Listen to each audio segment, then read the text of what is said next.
I spent 20 years working with some of the biggest brands in the world: McDonald's, Starbucks, Chick-Fil-A, Krispy Kreme, and Sears. Companies that operate at a scale most will never see up close. Thousands of employees, multiple continents, supply chains that never sleep. And in that time, I learned a lot about operations, about systems, about forecasting, about planning and strategy.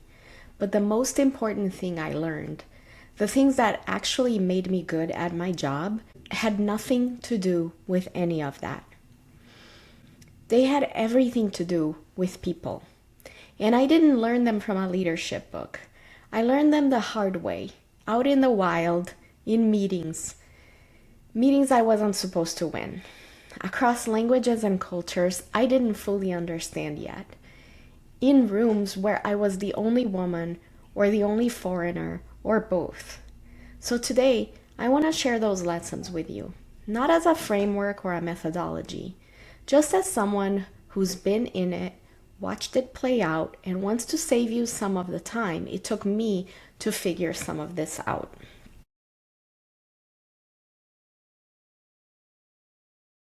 I remember being handed a planning project early in my career and thinking, okay, I got the data, I got the model, this is gonna work. And then I walked in the room and I realized the spreadsheet didn't account for the guy in the corner who had been doing his job for 15 years, and he thought my whole approach was a threat to everything he had built. The spreadsheet did not account for the team lead who was exhausted from last quarter's reorg and had zero bandwidth for another change initiative. The spreadsheet definitely did not account for the fact that half of the team didn't feel safe enough to tell me any of this out loud. That was my first real lesson. Psychological safety isn't a nice to have. It's the actual infrastructure that everything else runs on. If your people don't feel safe enough to speak up, to say, that's not going to work, or I don't understand, or I'm struggling, then you're operating blind. You will get polite agreement in the meeting and quiet sabotage in the execution stage. The teams I've watched thrive, truly thrive, were teams where people could say the uncomfortable thing and not lose their standing for it. Creating that environment is not soft work. It's the most strategic thing a good leader can do.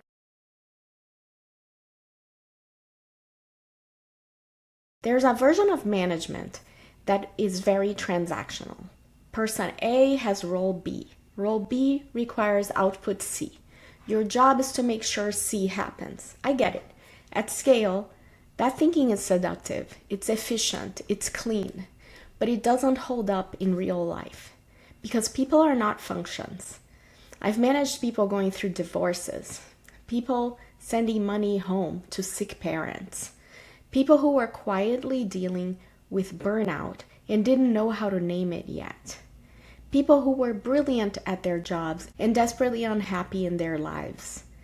And the leaders who got the most out of those people, and I mean the most sustainable, highest quality output, they were not the ones who ignored all of that. They were the ones who saw it, who said, I see you as a whole person, not just the job that you're here to do.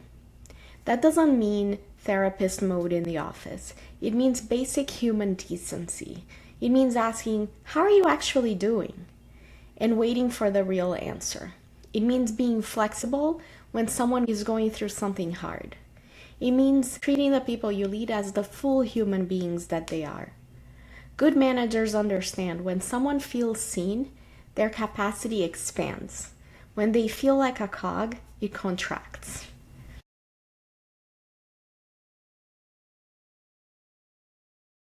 Here's something that took me longer than I'd like to admit, to really internalize. Different people are motivated by entirely different things. I know, groundbreaking, right? But in practice, leaders mess this up constantly because they tend to lead the way they like to be led. If you're someone who thrives on public recognition, you might assume that everyone does. So you give shout outs in an all hands meeting and you wonder why your most introverted team member looks like she wants to disappear into the floor. If you love autonomy, you might give everyone a lot of latitude and miss the person on your team who's actually drowning without more structure and check-ins. Some people are motivated by impact, some by mastery, some by security, some by flexibility, some by advancement, some by belonging. The most effective leaders I've worked with were curious about their people's motivations and actually designed their approach around what they found.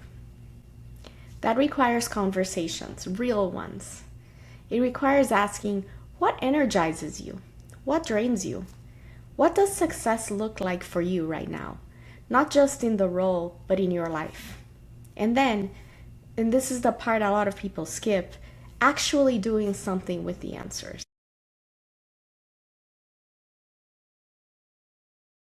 I've been in rooms on multiple continents. I've worked with teams across the US, Europe, Asia. And one thing I've seen over and over in every culture, every industry, every organizational size is this.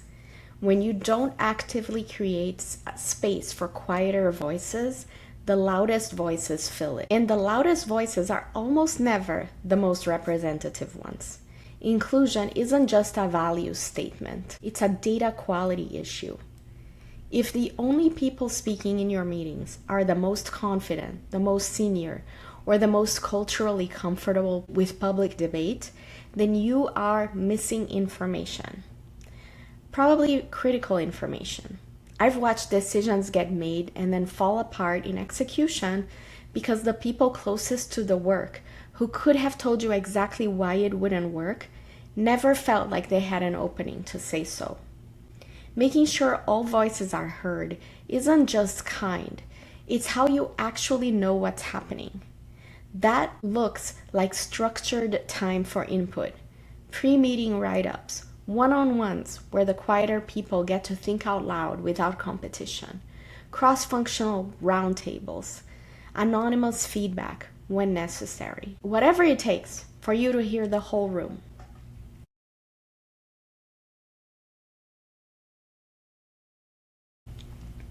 When I was building a planning center in Poland, an operation that required standing up processes, culture, and a team, essentially from scratch, I had to confront something uncomfortable very quickly. Every assumption I walked in with was either wrong or incomplete. I assumed people would communicate conflict directly. They didn't. Not in the way I was used to. I assumed certain incentives would land well. Some did, some didn't. I assumed that what had worked in Chicago would translate to Poland. It mostly didn't. And the moment I let go of what I thought I knew and started listening, actually listening, with real curiosity, everything got easier. Making assumptions about a team, an operation, a person, almost always backfires. Listening is how you actually discover what's true. Not listening to respond, but listening to understand. Listening with genuine questions. What am I missing right now? This is true across cultures. It's true within a single team. It's true in a one-on-one. The leaders who get it right are the ones who stay in discovery mode, even after they've been around long enough to feel like they already know the answers.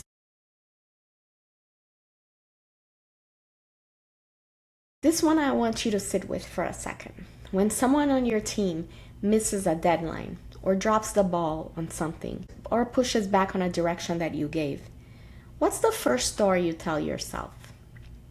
For a lot of leaders, the default is skepticism. Are they slacking? Do they not care?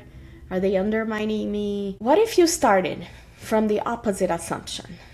They're probably doing the best they can with what they have. What might be getting in the way? Assuming positive intent doesn't mean being naive. It means giving people the dignity of a real conversation before you've already decided what happened. In my experience, most people are not trying to fail or making your life harder. They're navigating complex demands, unclear information, personal circumstances, or gaps in their own skill that nobody's helped them address. When you lead with curiosity instead of suspicion, you get to the real problem faster, and you get a team that trusts you.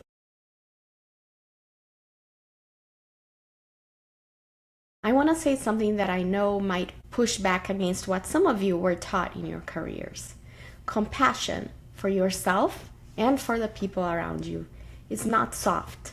It's not touchy-feely. It's not a detour away from results. It's what makes sustainable results possible. I've seen high performers run into walls. I've seen leaders go through seasons of self-doubt. I've been there myself, wondering if I belong, if I'm good enough, if the thing I'm building will work. And what I've learned, both from living it and from coaching others through it, is that the harshest inner critics produce the most brittle outer performance. When you practice self-compassion, you recover faster. You make better decisions. You have more capacity for the people around you. And when you extend that compassion to your team, when you normalize struggle, when you normalize learning, normalize being human at work, you build something rare. A team that doesn't hide its problems. A team that surfaces what's real. That's worth more than any performance review system you'll ever design. One of the things that has genuinely shaped how I work is the belief that helping others has a compounding effect. Every time I invested in someone on my team, helped them get visibility, advocated for their promotion, spent time developing a skill they needed, it came back. Not always directly, not always immediately, but it came back. The best leaders I've ever worked for were generous with their knowledge, their connections, and their time. They don't hoard. They don't protect their territory.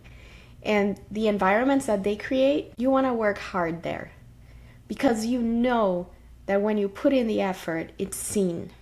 That your growth is a part of the mission, not separate from it. When you commit to other people's growth, you change the culture. And a good culture outlasts every strategy, every reorg, every leader who moves on.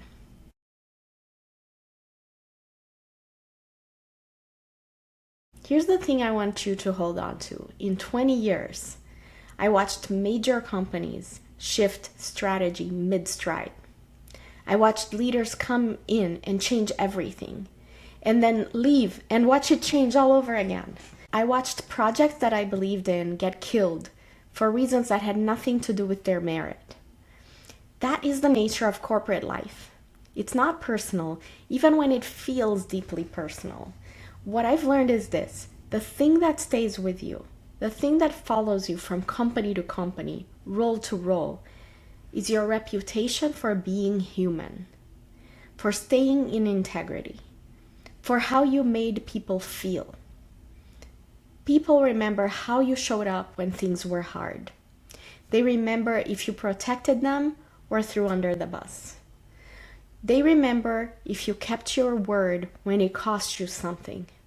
Your career is built on competence, but your legacy is built on character. And I would rather leave a room or a company or an industry with people saying that I fought for my people and that I kept my integrity, rather than having the shiniest title or the biggest budget. If you've spent any time in corporate, whether you're still in it or building your way out of it, I hope something in here landed for you. These aren't lessons from a textbook. These are from rooms I sat in, relationships I got wrong. If any of this resonated with you, with what you're navigating right now, I would love to connect. Drop a comment below. Tell me which one hit home. Or if you want to go deeper, reach out. I work with leaders and organizations on exactly this stuff, and it's the work I care the most about. Thank you for being here. I hope to see you in the next one.